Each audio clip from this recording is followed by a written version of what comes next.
ناظرین کرام، رحمت رمضان نشریات میں آپ کا ایک مرتبہ پھر خیر مقدم ہے. وقت ہوا ہے IDS نعت اکیڈمی کا.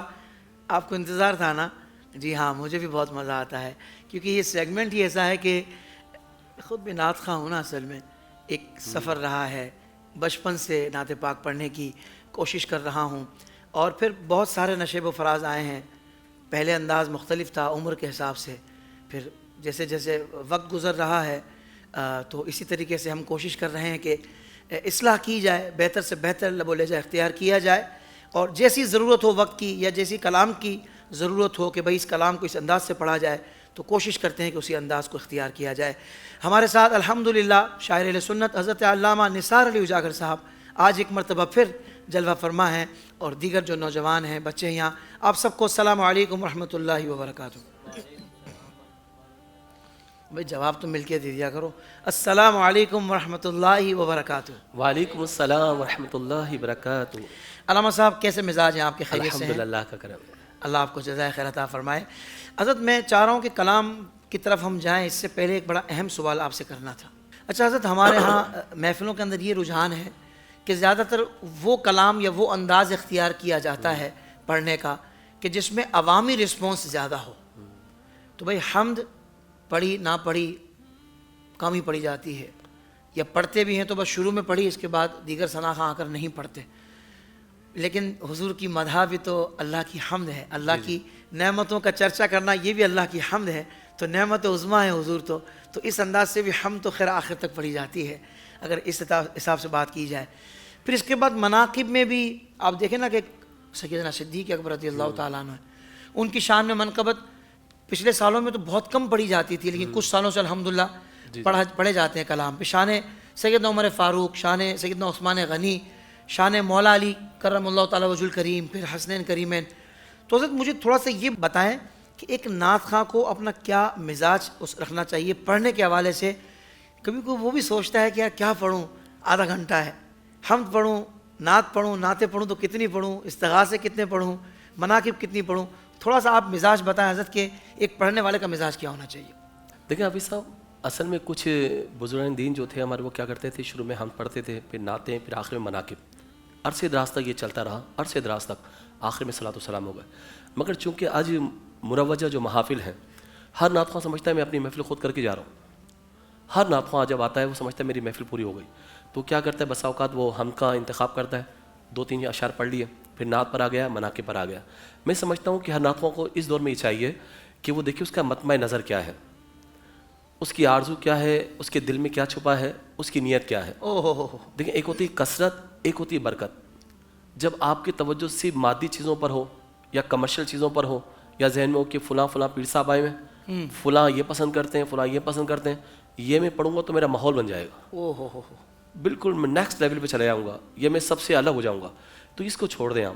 جب آپ کا ارادہ یہ ہو کہ میں حضور کی محبت میں پڑھ رہا ہوں، میں غوث پاک کی بارگاہ میں حاضری دے رہا ہوں، میں اپنے مولا علی مشکل کشا کی بارگاہ میں جا رہا ہوں، یا صحابہ کرام اہل بیت اطہار کی بارگاہ میں، تو پھر آپ کو دل کو مضبوط کرنا ہوگا. آپ یہ سوچ لیں کہ کثرت الگ چیز ہے اور برکت الگ چیز ہے. جب اللہ تعالیٰ کسی کو برکت سے نواز دیتا ہے نا، تو آپ کی کیلکولیشن ختم ہو جاتی ہے. پھر وہاں سے جو عطاؤں کا سلسلہ ہوتا ہے، پھر وہاں سے جو رحمتوں کا سلسلہ ہوتا ہے، اس کی بات ہی کچھ اور ہوتی ہے. ایسی مقبولیت تامہ مل جاتی ہے کہ آپ گھر میں پڑھتے ہیں، آپ کی شہرت 4 دانگے عالم پھیل جاتی ہے. لیکن ذہن میں علامہ صاحب یہ ہو کہ یار دیکھیں فلاں سیٹ صاحب اگر ان کو نہیں ہماری حاضری سمجھ آئی تو اگلے سال تو پھر اپن نہیں ہوں گے اس محفل میں. تو یہ ذہن میں رکھ کر بندہ حاضری دے رہا ہوتا ہے.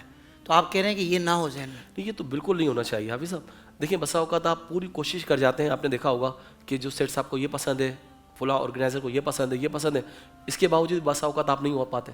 تو اس کا مطلب کیا ہوا؟ تو اس کا مطلب یہ ہوا کہ آپ کے پڑھنے کے مطابق نہیں، یہ تو اللہ کا کرم ہے.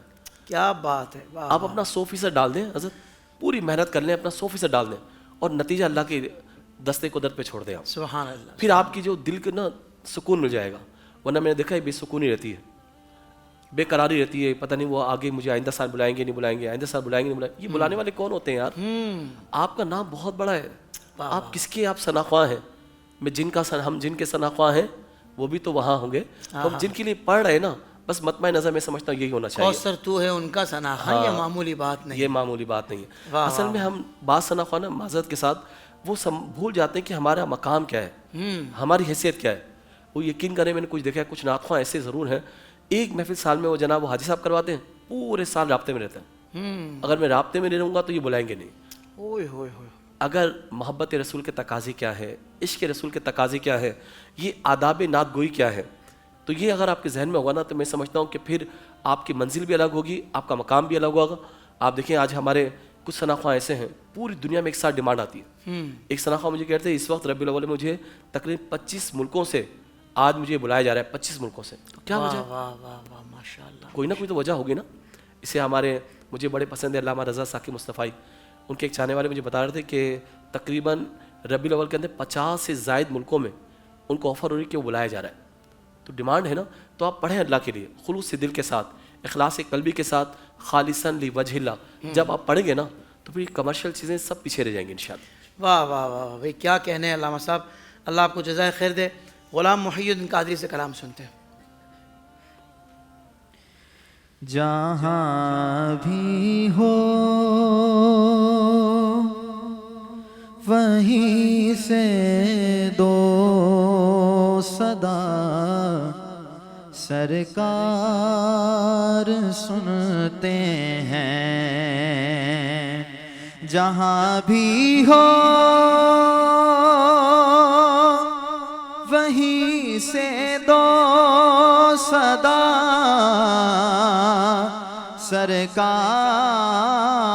سرکار سنتے ہیں.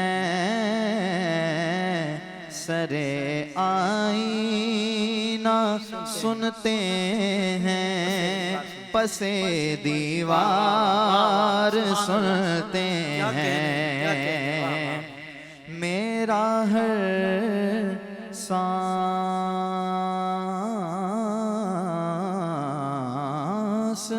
کی آہٹوں کے ساتھ چلتا ہے. میرا ہر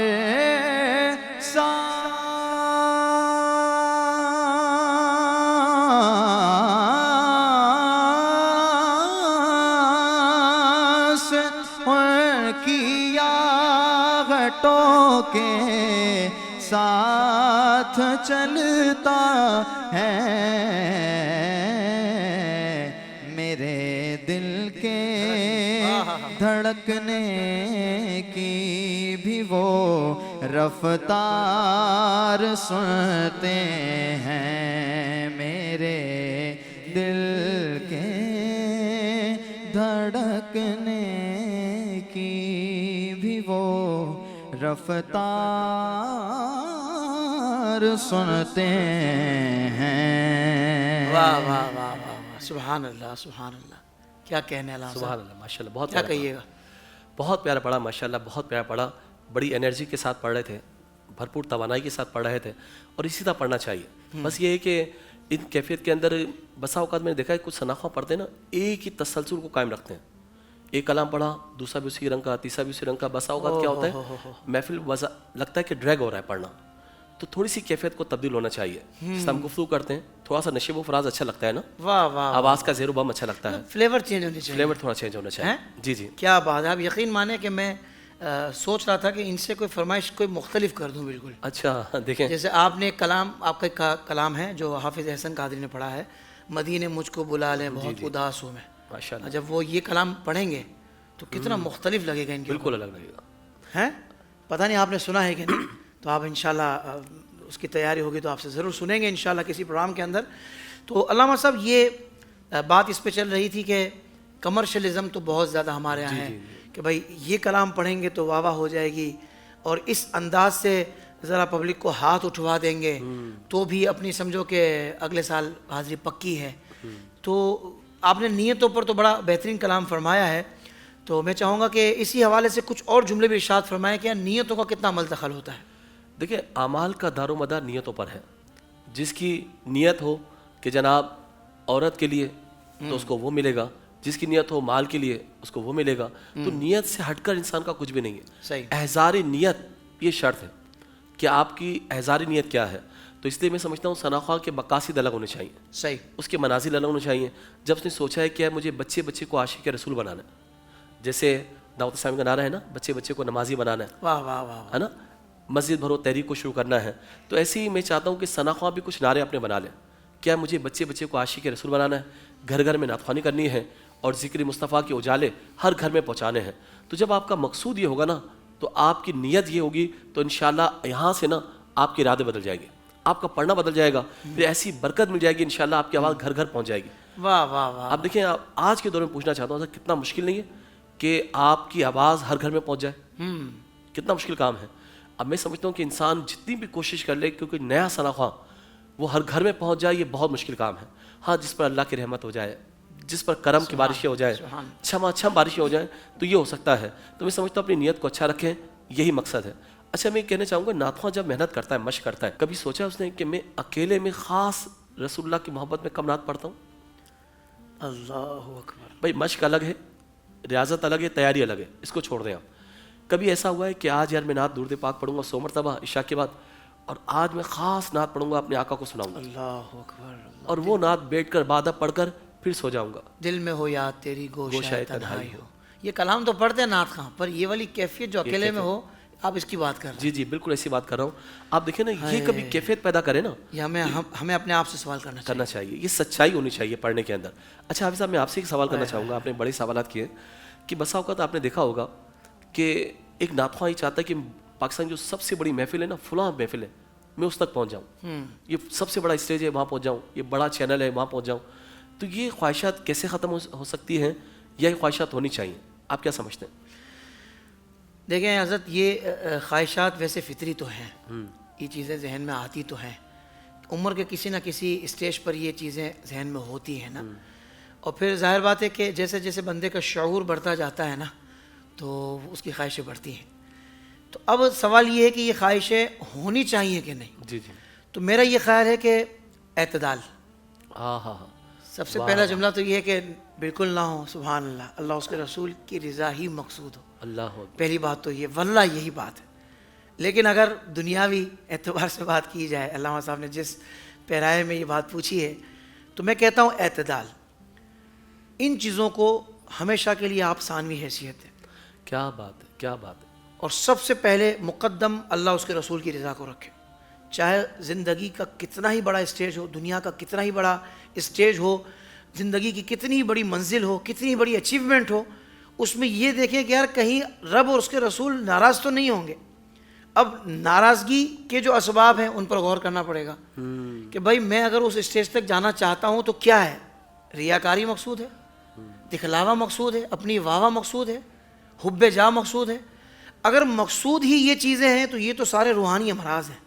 اس کا مطلب یہ ہوا کہ اس کو تو مکمل طور پر ختم ہونے کی ضرورت ہے. اس کا مطلب وہ چاہت ہی آپ کی غلط ہے، 100% غلط ہے.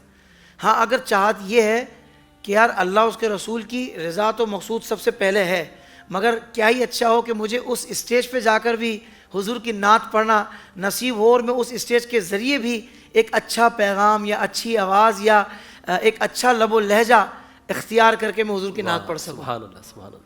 تو یہ اگر سوچ ہے اور اللہ اس کے رسول کی رضا بھی پیش نظر ہے تو میں سمجھتا ہوں کہ کوئی اس میں معتدل کوئی رویہ اختیار کیا جا سکتا ہے. دیکھیں آپ جب بہت مشکل سوال کیا تھا آپ نے مجھے. نہیں صحیح بات میں نے کی تھی. اب دیکھیں ہمارے دلوں کے تار کو کوئی چھیڑ دے نا تو ہمارا دل دماغ اس کی طرف مائل ہو جاتا ہے. ہاں ہماری رغبتیں، ہمارے میلانات، ہماری محبتیں شامل ہو جاتی ہیں. تو آپ ان کی مقصود اگر اچھی بڑا اسٹیج ملتا ہے بسا اوقات تو یہ بھی تو خواہش ہوتی ہے کہ یار یہاں میں پڑھوں گا تو میرا پیغام 10,000 لوگوں تک پہنچے گا، 20,000 لوگوں تک پہنچے گا. تو نیتوں کو اچھا ضرور کرے. ہاں شیطان کی آمیزش ضرور ہوگی، اس کو دور کرے، نیتوں کو اچھا کرتے رہے آپ. اور علامہ صاحب اگر اس بات کو یوں لیا جائے کہ بھائی یہ جو بڑے اسٹیج والے ہیں یہ کب تک ان گویوں پر گزارا کریں گے؟ ان کو بھی تو اچھے نعت خواں ان کے پاس بھی تو ہونا. اگر یہاں ایک اچھے سوچ رکھنے والے نعت خواں کی اس کا ذہن ہی نہیں ہے کہ میں اس جگہ جا کے پڑھوں تو کیا وہ اسٹیج ہم ان کے حوالے کر دیں؟ ایسا ہی ہے. یہ میں ایک بالکل الگ زاویے سے بات کر رہا ہوں. جی جی. تو یہ بھی وقت کی ضرورت ہے. ہم بہت سارے اسٹیجز اس لیے نہیں چھوڑتے کہ نہیں یار بندہ ٹھیک ہے وہ دنیا دار ہے لیکن حضور سے محبت کرتا ہے اور حضور کی محبت میں بزم سجائی ہے. اگر ہم نے ایسے بندے کو جو ظاہری دینی لبادہ اوڑے ہوئے نعت خواہ ہیں ان کے حوالے کر دیا. بہت خوبصورت بات. تو اس کا مطلب ہے اللہ نہ کرے کہیں اس کے اعتقادات کو ٹھیس نہ پہنچے, کیونکہ ان کی جو اسٹیج پر معاملات اور پسے اسٹیج کے پیچھے کی جو حرکتیں ہوتی ہیں نا ان نعت خوانوں کی بہت الگ ہوتی ہیں. تو ایک باعمل نعت خواں کا ان اسٹیجوں پر پہنچنا بھی انتہائی ضروری ہے. انتہائی ضروری, ماشاء اللہ.